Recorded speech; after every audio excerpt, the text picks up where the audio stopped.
குடும்பமாக உட்காந்து இப்படி ஆண்டவரை துதித்து பாடும்போது ஆண்டவருடைய பிரசன்னம் உங்கள் வீட்டுக்குள்ளே இறங்கும்.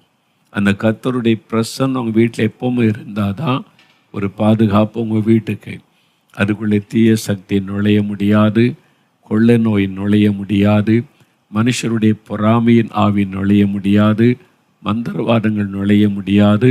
தேவ பிரசன்னம் உங்கள் வீட்டிலே நிலைத்திருக்கும். அதுக்கு தான் இந்த ஜெபம் ரொம்ப அவசியம். அதை விட்டு விடக்கூடாது. குடும்ப ஜெபத்தை தடுக்க பிசாசு பல விதத்தில் போராடுவான்.